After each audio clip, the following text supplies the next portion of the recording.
Connecticut, we age well, we age well, we all can. In Connecticut, we age well in every town across the lifespan. Welcome to the Age Well Academy, celebrating that our communities are stronger when we all belong. The Age Well Academy is produced by the Connecticut Age Well Collaborative, a statewide cross-sector initiative that fosters aging, dementia, and disability-inclusive communities. The Connecticut Age Well Collaborative is an initiative of Connecticut Community Care, identifying choices and providing services and supports to help people of all ages, abilities, ethnicities, and incomes live their best lives at home. We're also generously supported by the Point 32 Health Foundation, along with the State Department of Aging and Disability Services, and the Connecticut Council on Developmental Disabilities. This year, the Age Well Academy will focus on our new statewide campaign to disrupt ageism and ableism. We'll offer an invitation to co-create the campaign with us, share opportunities for education and support, advise on how to adapt and locally implement your own campaign, and lift up inspiring efforts that are happening in Connecticut to create a deeper sense of belonging for all residents. Welcome to the 2024 Age Well Academy.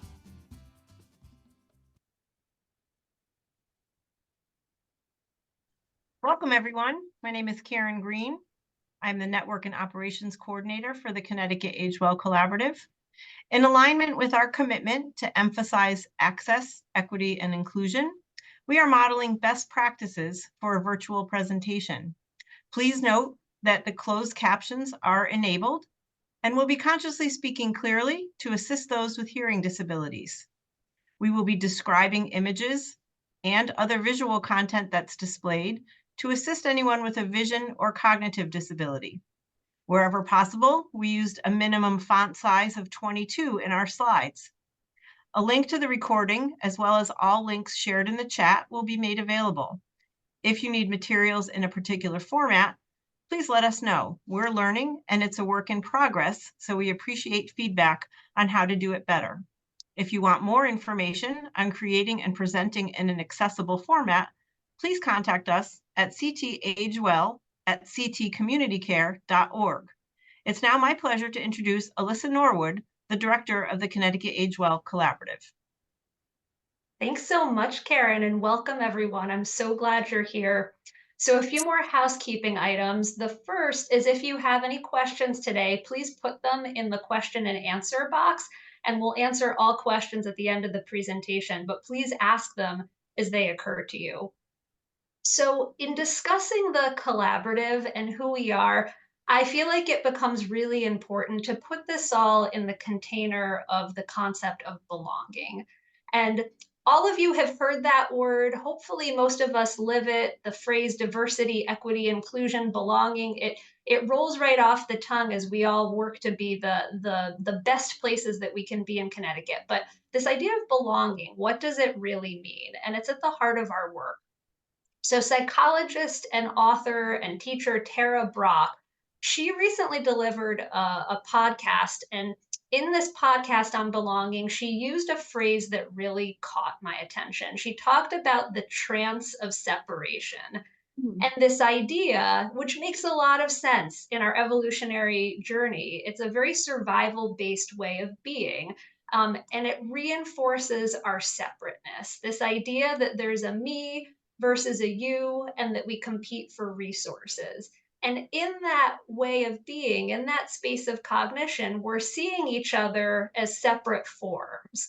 But we also know that's not the end of the evolutionary story, and that there's more, that we're not just forms, but that there's essence beneath the form, that there's a tremendous capacity that we each have for compassion, for empathy, for connection. So what is it to belong? For me, it's the transcending beyond that initial part of our brain, that survivalist place that we all go to when we get constricted or stressed or overwhelmed, and remembering that we're part of something bigger, that we're not separate, that notwithstanding form, that we all belong to ourselves and also each other. But we forget. And the Connecticut Age Well Collaborative, many of us are organizations that are all doing this work. Our specific lens is about aging, dementia, and disability inclusivity. But hopefully you can all remember in your mind and also in your heart this larger notion of belonging, which applies to all other kinds of identities as well.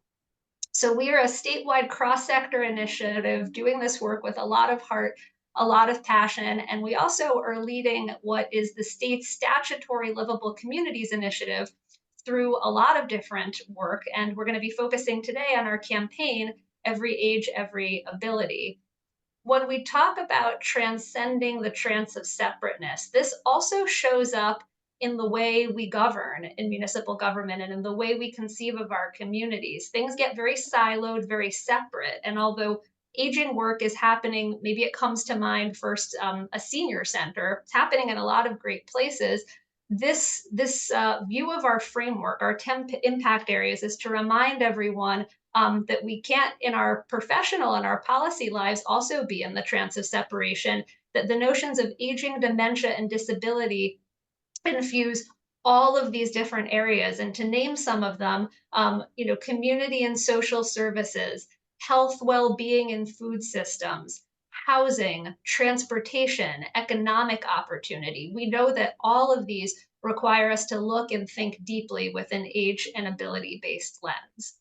So I mentioned that we have a campaign and we're going to talk more about it, but why do we have a campaign? It's because there's this notion that there's something that exists called ageism and also something called ableism.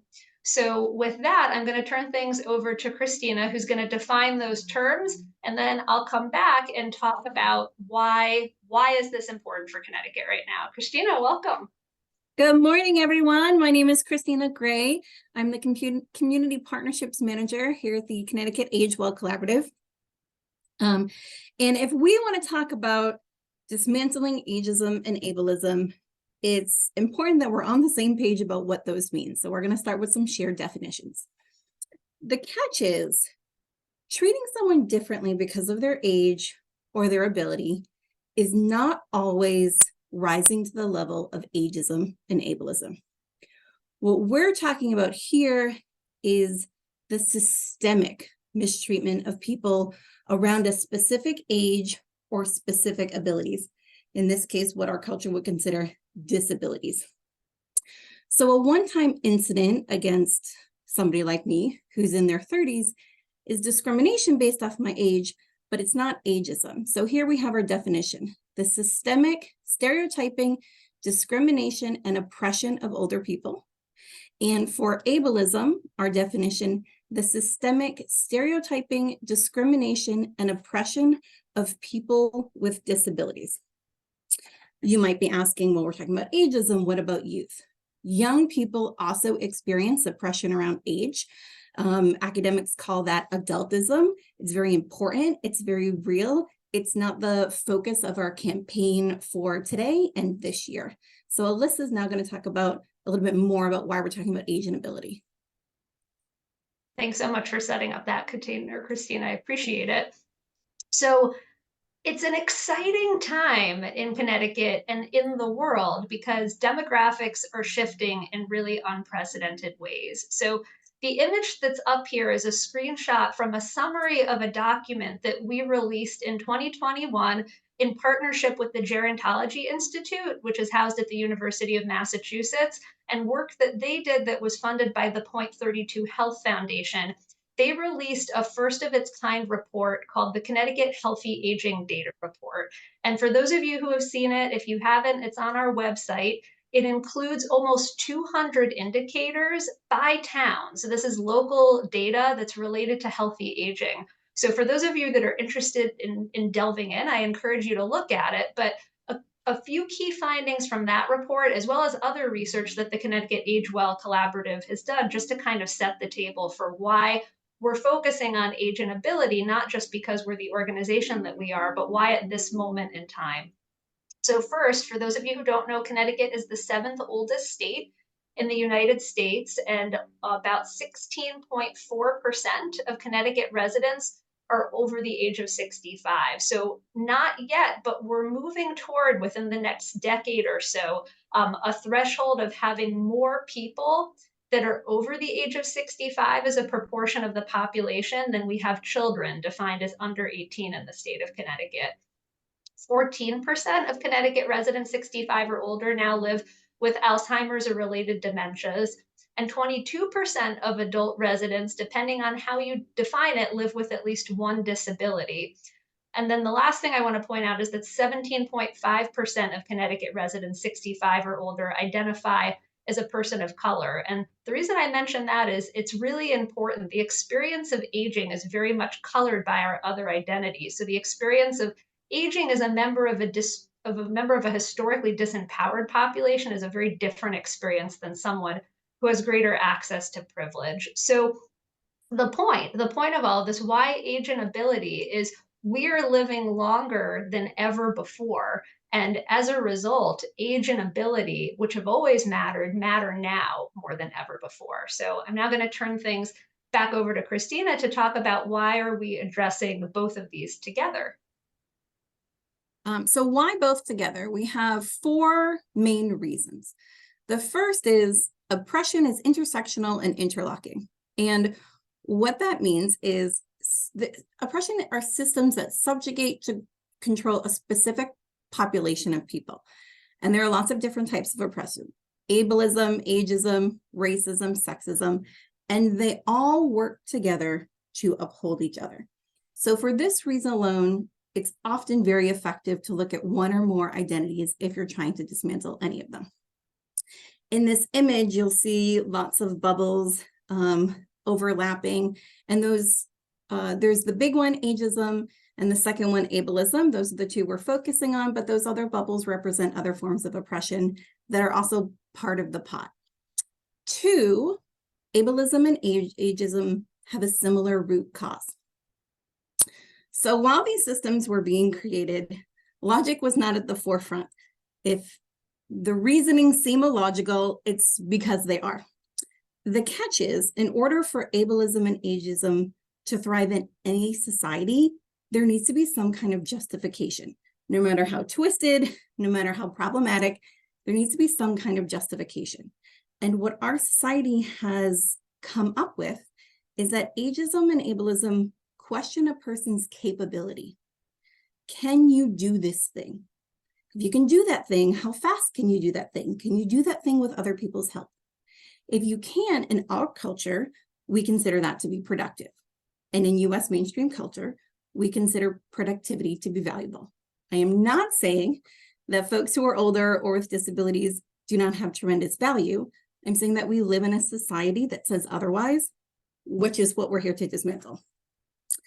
Three, there is a significant correlation, not a causation, with these two identities. The reality is that as our bodies age, if we're lucky to age for a long time, we will have a change, both positive and challenges in what we can do. So as people age, they tend to develop disabilities.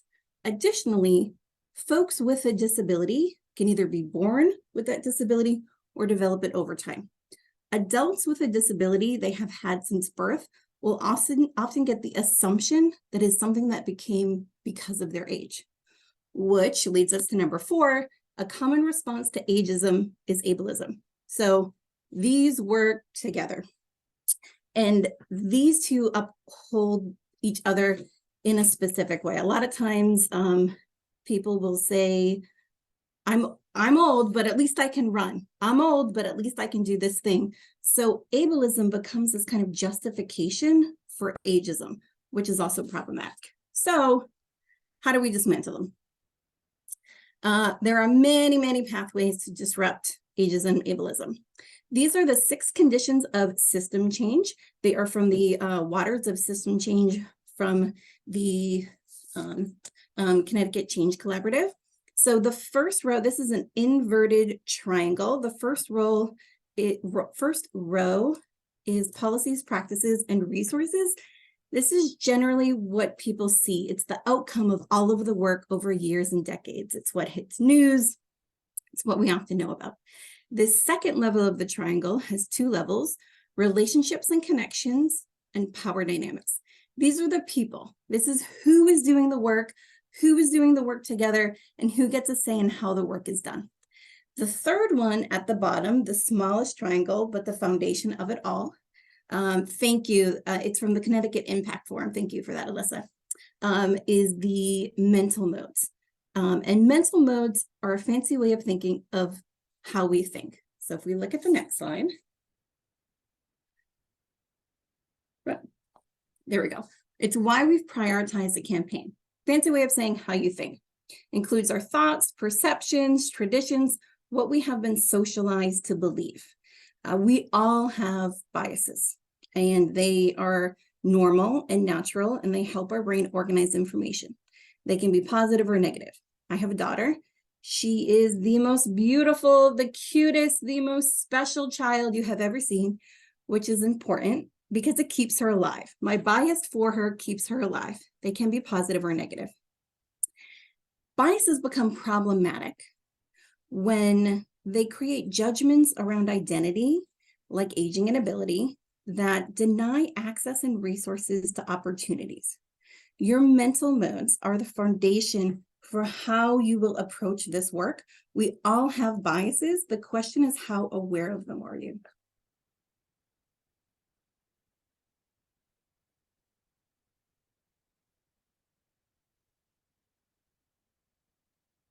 Thank you so much, Christina. So I just to reiterate and to summarize what you just said, there are so many different things that we could do, right? This idea of how do we make Connecticut a more aging, dementia, and disability inclusive place. So in that previous diagram, you saw all of the opportunities, changing policies, changing resource flows, changing power dynamics. In the end, all of that is motivated by what we think and what we feel. And that seemed a really important place for us to start.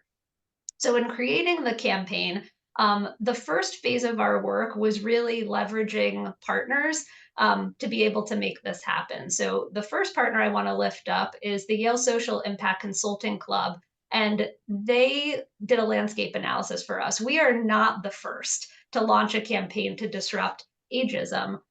We might be the first to be launching a campaign that attempts to disrupt ageism and ableism together. If you all find other examples, tell us. We haven't found one yet, but we started with this landscape analysis so that we could be informed by all the great work that's already happened.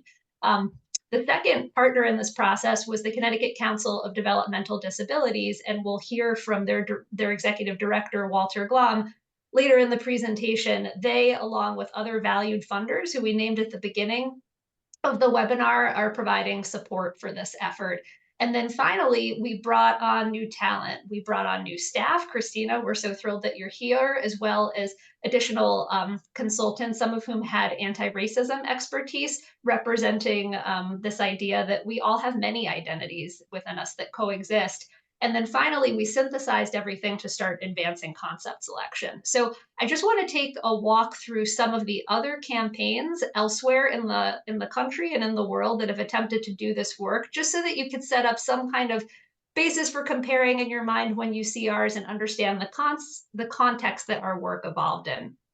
So the first, I'm gonna divide this into a couple of different lenses. So I'm gonna walk you through what we call these three different categories of precedents, ways that we grouped the work that we've seen already, with an example of something that we want to avoid, as well as something that we want to embrace. This isn't meant to be a judgment on any of these campaigns. Each of them have incredible merit. It's just that there were aspects of them where we saw something where we said, this isn't right for us right now, right here, versus here's something that we think is worth lifting up and moving forward. So the first precedent that I'll name as a category is this idea of flipping stereotypes.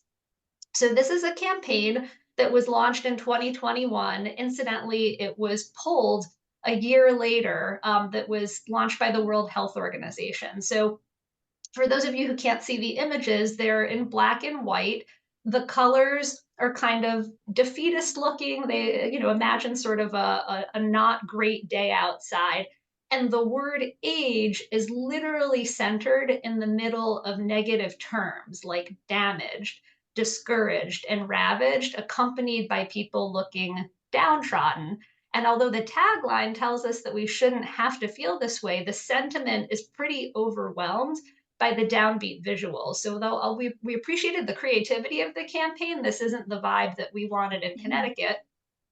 Boston, however, in 2019 launched a campaign called Age Strong, and we really appreciated and celebrated this notion of disrupting mental modes, right? When you see an image of someone, what word might come to mind, and then question the underlying assumption. So one example in the bottom left, there's a photograph of a 103-year-old woman named Irene, and the word senile is written across the top. But underneath her narrative, you think I'm out of touch? Whatever. I use a smartphone, paint every day, play Sudoku on my tablet, and spend time with my boyfriend. I'm a lot of things, and senile isn't one of them. This is how I age strong. So again, we appreciated the invitation to look at an assumption that we might have when we see a person, right? That idea that I mentioned at the beginning, we see that person's form, have some kind of presumption, but don't really think about their essence and their beingness. So that's one precedent. The second precedent is one that I'm going to call intergenerational intersection. So AARP, and for those of you who haven't seen it, it's a beautiful video. But when we think about it through this lens of ageism and ableism together, there is one aspect of it that was problematic for us. So in this video, millennials are interviewed and asked, what is old? And they give numbers.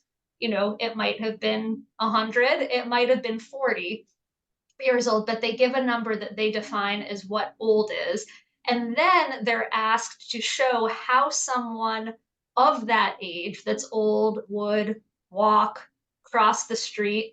The physical impressions are meant to show just how far off things can be from reality, but the humor doesn't always land well. And then older adults of those ages are asked to come out and demonstrate an activity. And there's a beautiful sense of millennials understanding their misperceptions, but there's a lot of emphasis on physical ability and asking older adults to prove something that's tacit in this campaign. So that's something that we wanted to avoid. What we liked was in San Francisco, again, this idea of intergenerational, their images, for those who can't see them, of people who are younger adults and then superimposed over their eyes are a visual of what that person's eyes might look like as an older adult. So the messaging here and the idea is that we all have strengths that stay with us throughout our lives. And that's something that really we took great heart to and wanted to inform our campaign. And then the last of the three precedents that I want to mention is this idea of inspiring individuals. So this is a 2016 campaign from Nike, and the focus on it, it's very clever and it's really well done, but a message that's probably right for Nike is not necessarily right for the collaborative. So there's a series of photographs here of somebody called the Iron Nun. She's 86 years old. She's a once-in-a-generation athlete, but she's not very relatable for many of us. So what we liked instead better by comparison is in 2021, New York launched a campaign called Ageless New York. And they picked figures who were relatable and that we could see ourselves as, so not necessarily the Iron Nun. So in terms of the development of our campaign, synthesizing all of that, the next phase of our work was really around concept, taking the concepts, doing some initial discovery, and then doing some survey work. So just to summarize that, phase two of our campaign, synthesizing everything that we learned, we started looking at stock imagery and we developed some of our own concepts and some mood boards. We then developed a series of questions to take to stakeholders to help inform our efforts as we developed the campaign. We were able to leverage pro bono support from the organization within Connecticut that does graphic design. It was a nonprofit coalescence of graphic designers who provided some volunteer support. And then finally, we implemented our survey. So Christina in a moment is going to talk about the survey, but we just wanted to show you the two mood boards and the two concepts that we initially explored in developing our own campaign. So the first idea was a concept that began with "this is." So the concept, the idea is that we'd feature a range of people who do things that because of implicit bias, we might assume are beyond their abilities. So again, focused a little bit on doing, the idea would be we would have something that says, this is an artist, this is an entrepreneur, this is an athlete, etc., and have the visual potentially create some cognitive dissonance based on whatever your implicit biases that you might be aware of or not. So this was one idea.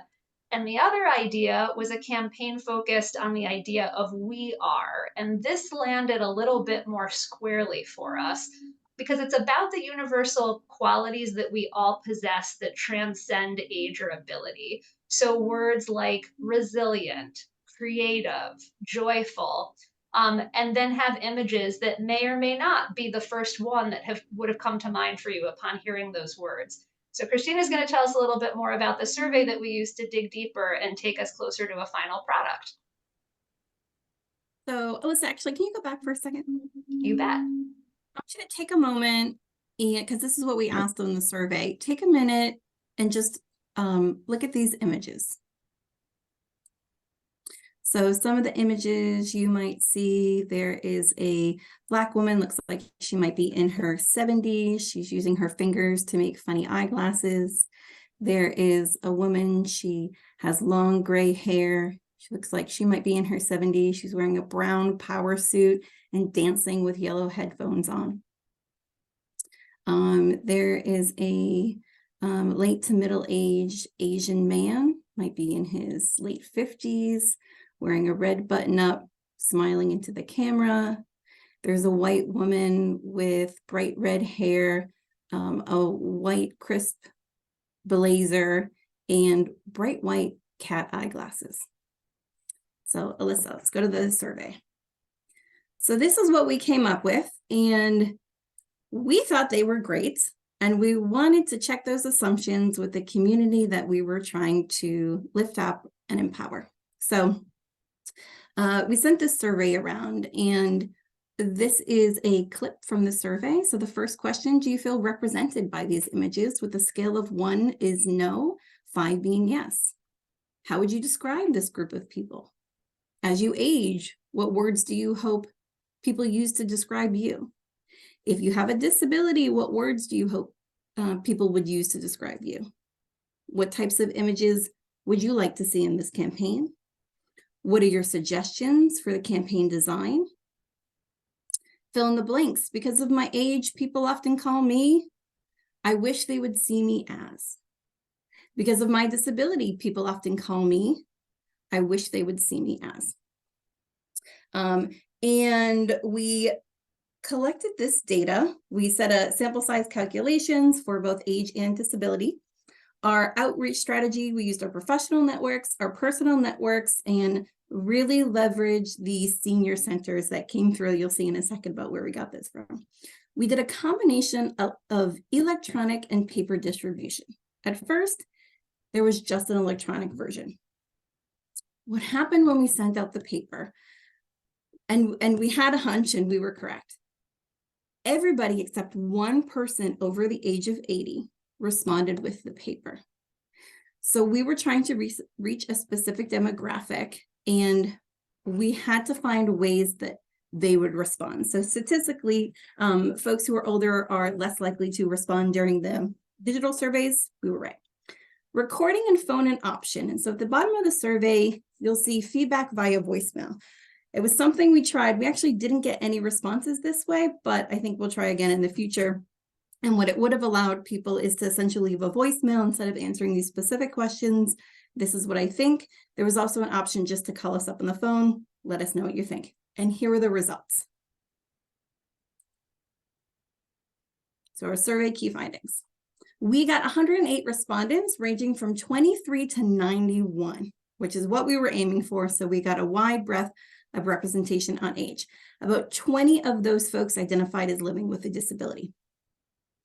While there was broad demographic participation, it was mostly white women. So in addition to those questions that we saw on the previous slide, we also asked a bunch of demographic information And this is really important about why it's important to collect demographics, because that was able to tell us something specific. So most people felt represented by the images, but when we got into that stratified data, folks who were identified as living with a disability or BIPOC, Black, Indigenous, and other people of color, were less likely to feel represented. And because we had that demographic data, we were able to incorporate that and shift our final product. So we also stratified by age. We asked how old folks were, and this was so telling. The most common response to how do you want people to describe you when you're older was kind, positive, and youthful, young. And that's where we really knew we're on the right track and how important this work was. What would it look like if we lived in a world where, what do you want people to describe you when you're older? I love being older, and young isn't what I'm after.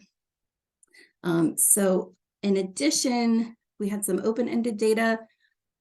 Those original layout were headshots, and we thought, oh, these are so beautiful. They're crisp. I like it. You can see their face. And what we heard back was, no, we don't want headshots. We want action shots. We want people doing things. We want photos of us with other people, with our animals. There were also requests for diversity, not necessarily around race, but definitely around body size and sexuality. And there were a lot of specific asks about the use of assistive mobility devices, which when you look at the other data in those specific surveys, they were really saying, I want to see people who look like me. So that's what we tried to create. So if we go to our next slide, before we show you what our final product is, we're going to do a little exercise.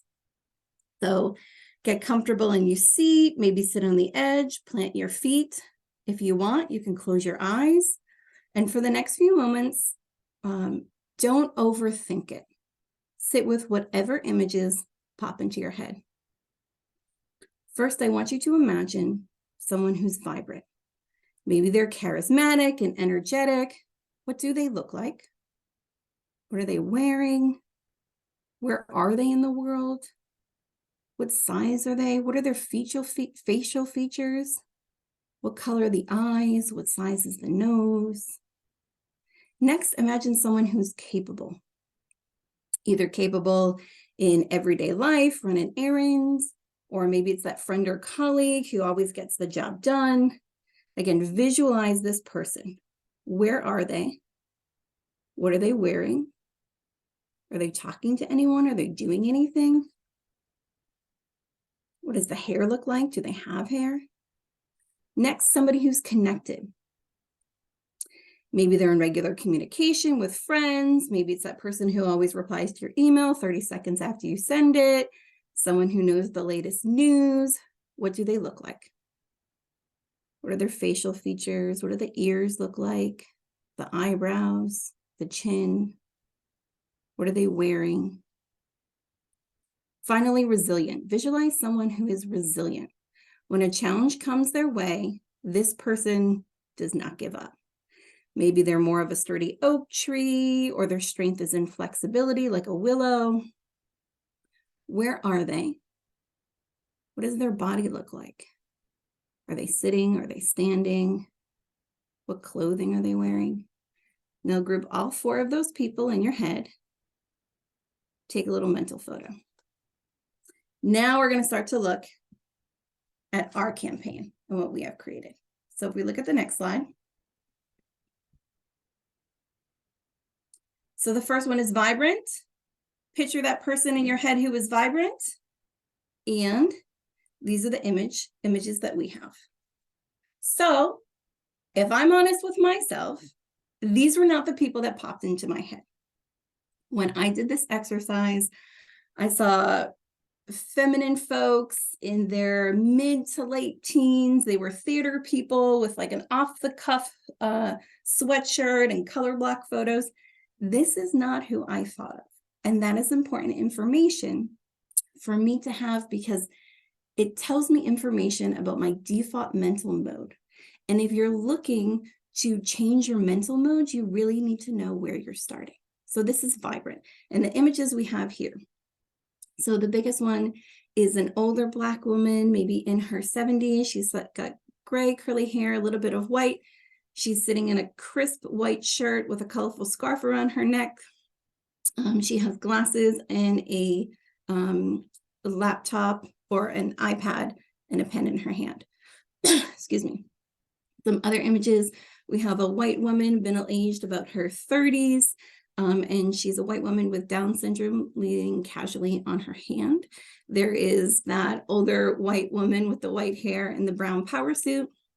And there's a fourth image of a white man with shoulder-length white hair, wearing all black, jumping completely off the ground. Next, we have connected. Who did you imagine? And these are the images we have. Maybe this is or isn't who you imagined, but we think these aren't usually the status quo. So the biggest image is a white older couple cuddling playfully. Excuse me.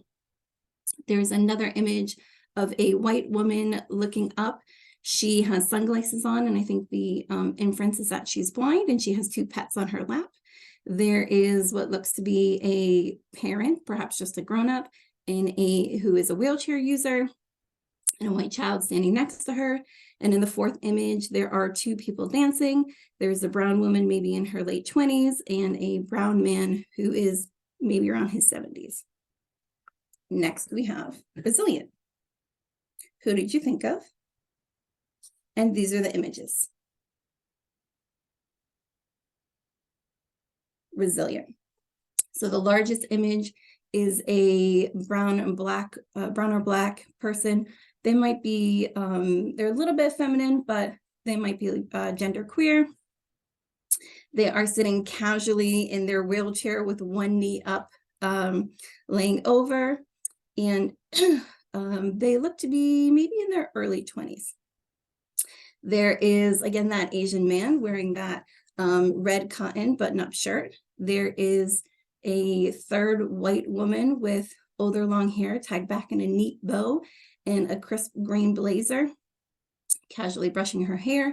And the fourth one is a younger, maybe mid-20s white woman with her legs crossed, and the leg that is crossed has a prosthetic leg. Next, we have capable. Who did you think of? These are our images.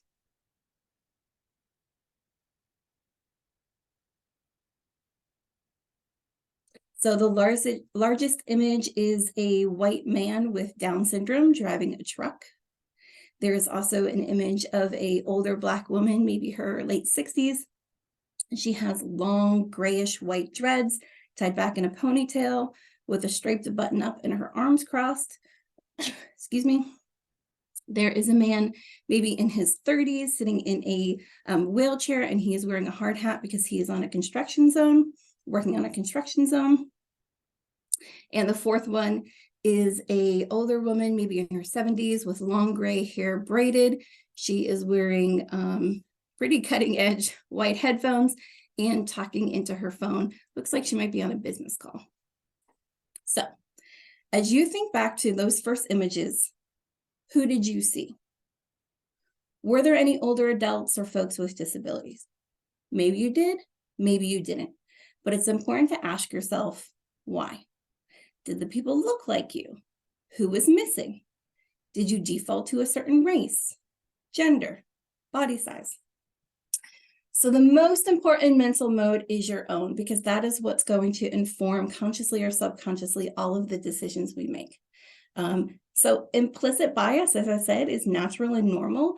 Challenging it takes a lot more practice and muscle memory.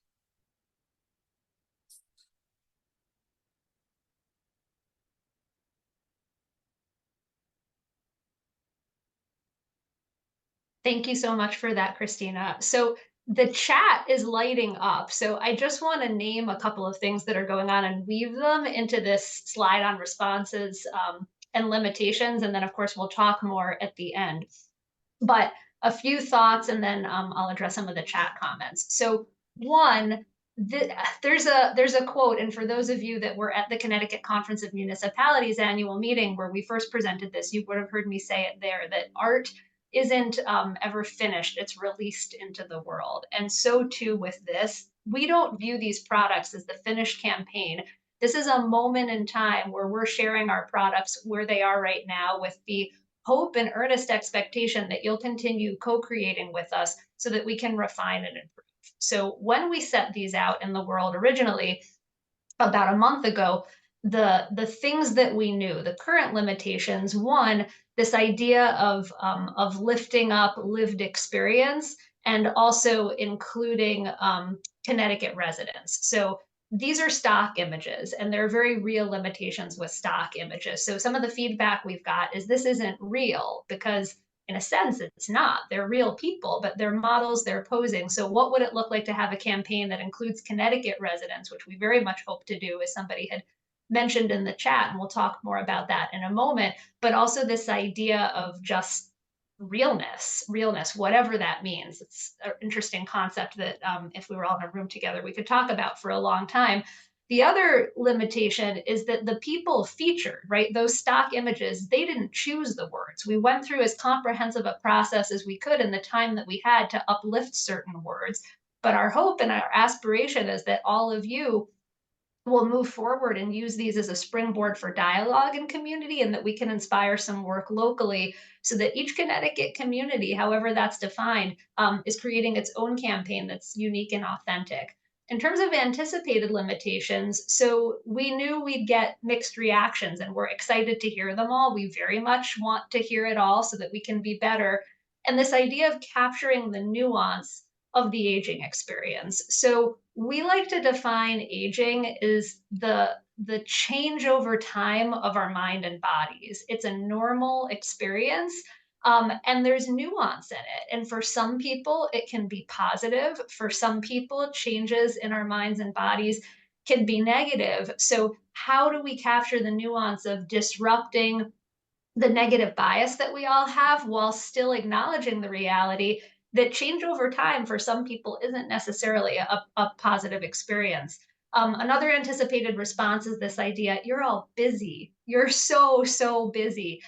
So we want to toe the line between empowering all of you to do this work and also giving you as many resources and supports as we can as an organization to be successful in it. And then finally, diversity of participation. And all of the comments that are specific that I didn't address yet, we'll get to all of them at the end. So thank you all for your patience in that way. But this is the exciting part because this is about action. So with that, I want to transition over and invite Walter Glom to join us on the screen. As I mentioned earlier, the Connecticut Council on Developmental Disabilities is a generous funder of this work, and I'm now going to turn it over to Walt when we talk about campaign partnership. The council is already a partner for this campaign and a funder. And Walt, tell us a little bit more about the council. And so glad that you're here.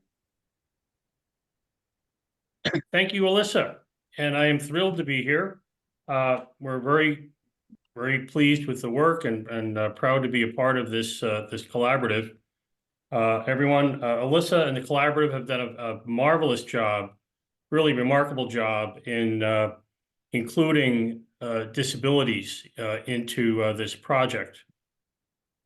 The thing here is, and I won't dwell too much on the council. You can read the slide on who we are and what we do. But what we're after here is to see Connecticut develop livable communities. And in that context, what we find is that the functional needs of people with disabilities, people with developmental disabilities, such as intellectual disabilities or autism or behavior conditions, some psychological, psychiatric disabilities, the functional needs are largely the same or similar to older adults, okay? We're talking about accessible, affordable housing, accessible, affordable transportation, walkability, access to banking, shopping, social events, communities that enable or include people with developmental disabilities and older adults naturally. So we're really really happy to be here. I think there's a lot that we can do together. Of course, people with disabilities age like everyone else. So there is, and nowadays, if you know how our service system is evolving, folks with developmental disabilities are largely living in the community. They're living in their own homes, many with their own families, but they're no longer living in siloed, self-contained environments. So anyone, most folks with intellectual disabilities or autism, for example, are relying on the same generic services as everyone else. Okay, natural supports, as we say. So we're looking forward to see Connecticut municipalities develop friendlier, more livable communities that are going to accept that everyone. Is there anything else I can add, Alyssa?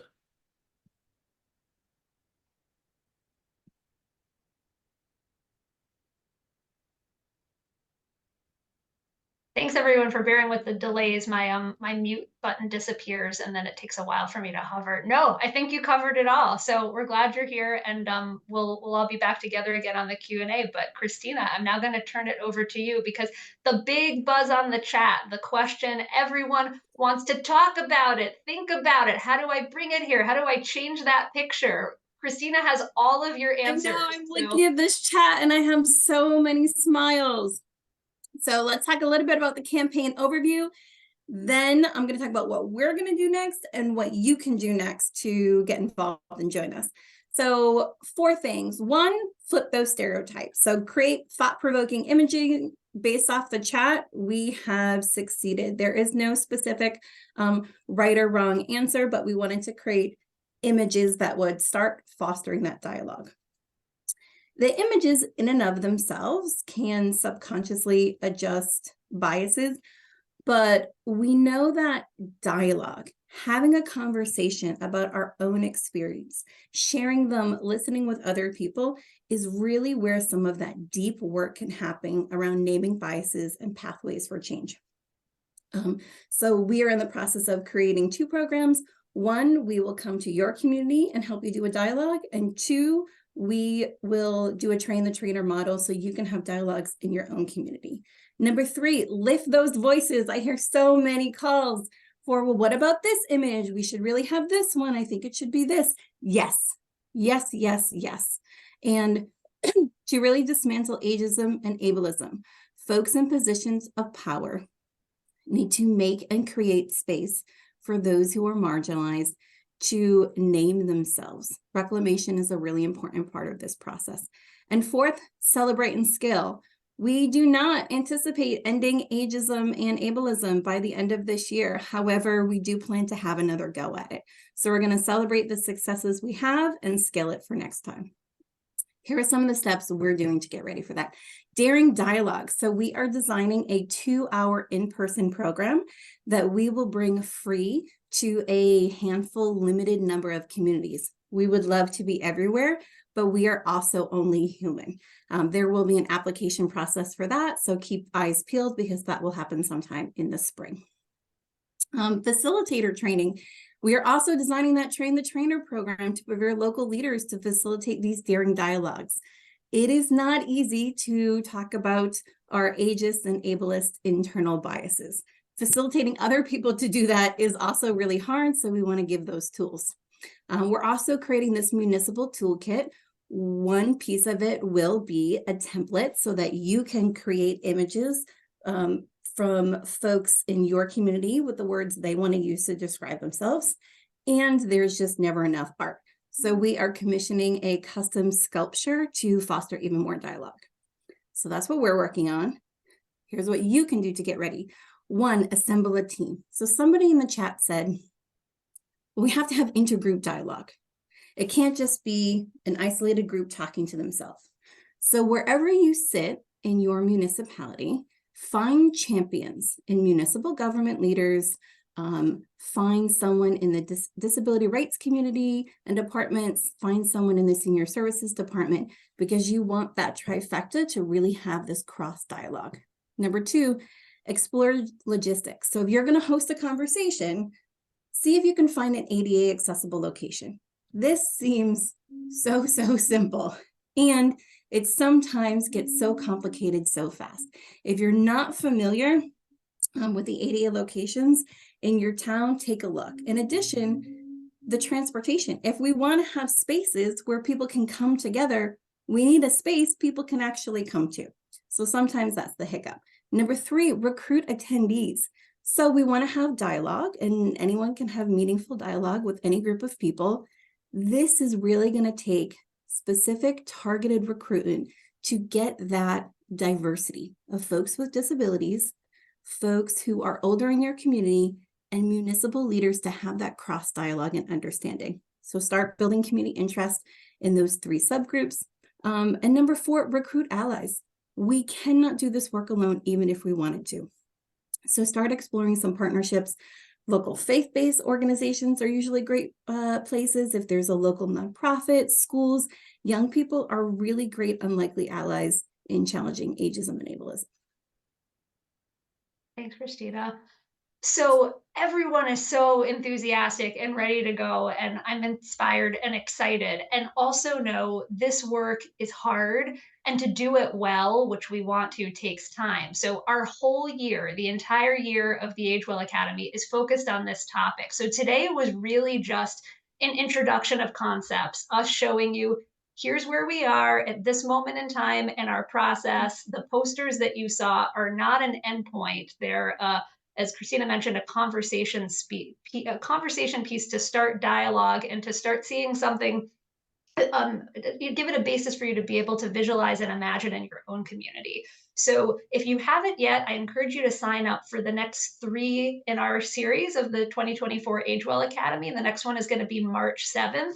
It's called We're Going Local, and all of the opportunities that Christina just outlined, the ability to have a daring dialogue in your community, the ability to bring the posters to your community, the beginnings of a conversation of what can set you up for success to do your own version of a campaign and community. That's the topic of our March conversation. In May, we're going to empower you with the tools to do it. We'll be launching our municipal toolkit, and it's a set of how-to resources on how to take these posters and have difficult conversations on how to adapt them for your community, how to uplift your own community voices, how to gather feedback to make our own campaign better. So by way of one example, we got a great suggestion at the Connecticut Conference of Municipalities from one participant.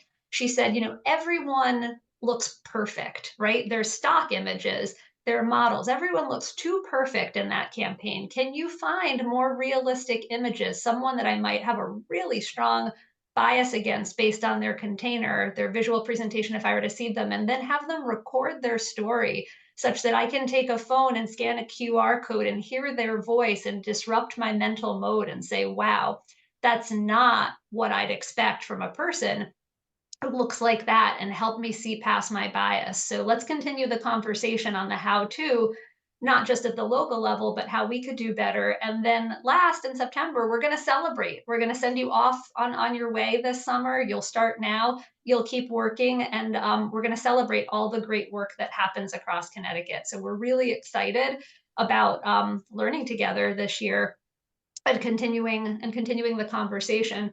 And the last piece before we dig into the question and answers that I wanted to share is there is a national change-making organization called A Kid's Book About, and they write books and recruit authors to write books on difficult topics. And it's a competitive application process, and we're pleased and proud to let you know that the Connecticut Age Well Collaborative has been selected to write a kid's book about ageism in 2024. So stay tuned for more information about that this year as we continue to author, imagine, and bring the book to publication. So with that, I want to invite Christina and Walt to turn their cameras on, and we're going to dig in with the 5 minutes we have left to some of the questions in the chat. I see one of the questions is, could you please repeat the name of this company? They're called A Kid's Book About.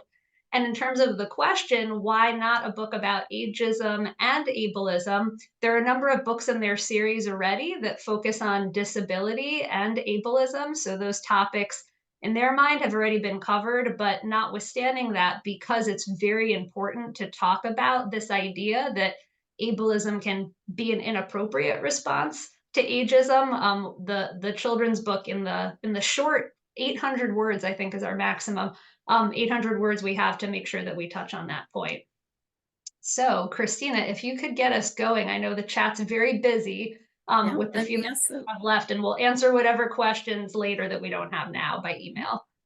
So Gretchen says, happy to help assess locations for accessibility. Also, there are disability-related considerations beyond physical access. Absolutely. We have to start with the basics of having that physical space. And as we recruit folks, we will ask for accommodations. So, but yes, there are visible and invisible disabilities. On that note, somebody asked, all the photos of people with disabilities were young. Was that purposeful? Alyssa, do you want to take that? Yeah, so it was a really interesting exercise. There are incredible limitations to stock photography. And that in and of itself was a learning. You know, who shows up in stock images? There were very specific people that we were looking for in demographics, and we had real trouble finding them. So to the extent that you see images not represented, it's possible that we didn't think to include them, but if they're not there, the answer is probably we couldn't find an image that served the campaign. So thank you for naming that, because the idea is that these are supposed to be as inclusive as possible, and we'll keep learning and growing.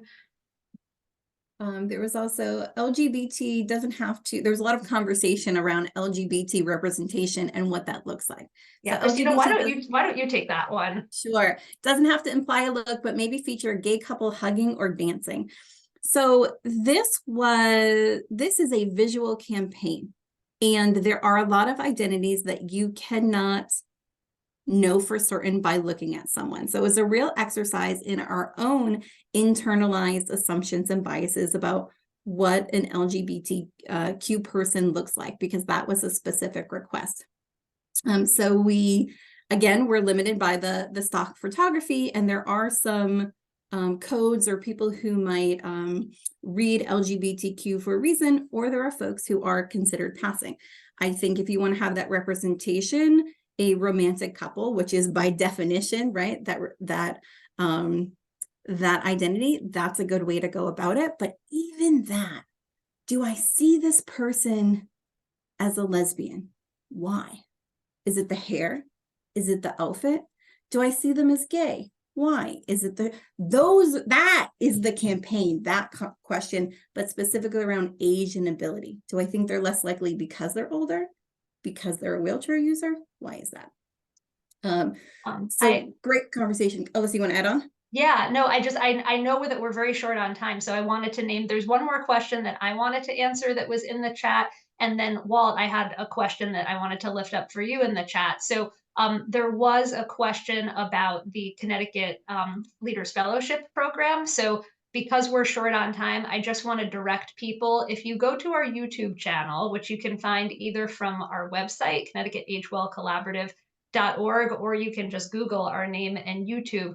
Last year's Age Well Academy, our final presentation in October, ended with a summary of our year-long journey in 2023 through a pilot of our statewide Community Leaders Fellowship Program. We're synthesizing and learning from that and currently developing the 2024 program. We'll have more information about that in March. And then, for all of the questions that we didn't answer, please email us, call us. We're so excited. We want to hear from you. And Walt, the last thing, we began this whole journey talking about what I called the trance of separation.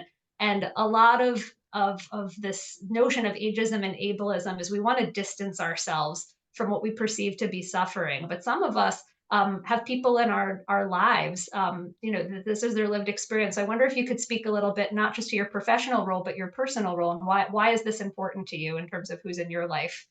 I'd be happy to. I want to quickly address an issue that was raised by Michelle and some others in the chat, if you don't mind, and that is, please do. I just want to reiterate something that was said earlier, is that this survey methods are difficult, okay? And Michelle is absolutely right. We struggle with this. There are large sectors of the population that are not necessarily on the internet. They're not easy to reach with the technologies that we've come to rely on.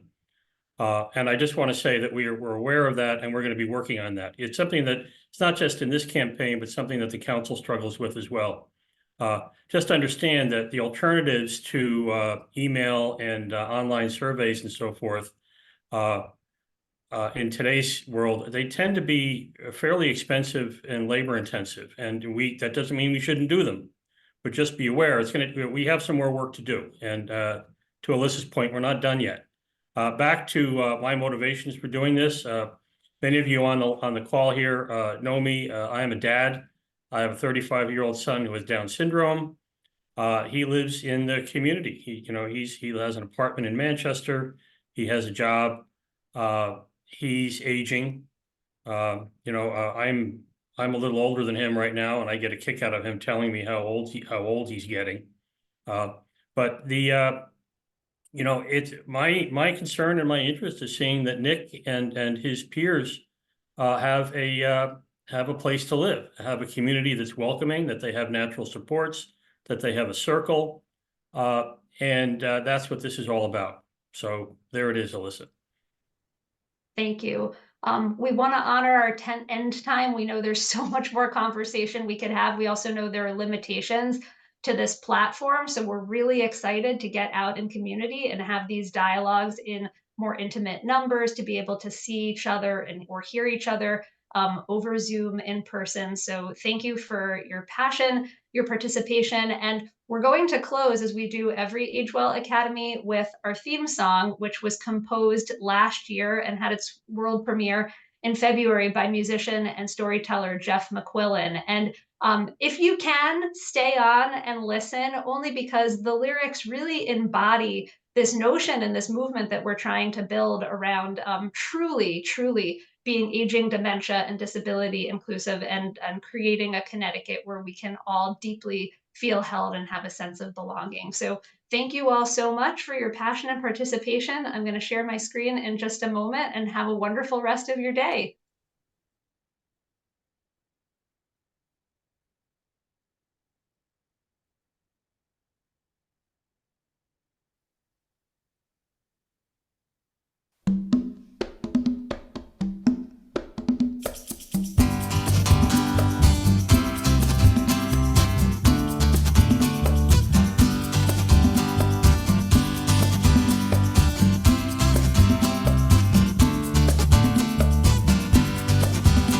Connecticut, we age well, we age well, we all can. In Connecticut, we age well in every town across the lifespan. We all gather wisdom in our open hearts, growing stronger when we all belong. Opportunity in community, including everyone, is where it starts. In Connecticut, we age well, we age well, we all can. In Connecticut, we age well in every town across the lifespan. Got complete streets we can get around, housing choice and public space abound. Join our progress toward equity, deep connection and inclusivity. Visioning the future, we listen and we learn. Let's go where we grow all life long. When we feel seen, you know we're shining bright. When we honor choice, we know we're living right. Follow all to chart systems change, to make places we can thrive. We'll plan our zone together, dance here every season is good. It's so good, good to be alive. In Connecticut, we age well, we age well, we all can. In Connecticut, we age well in every town across the lifespan. In Connecticut, we age well.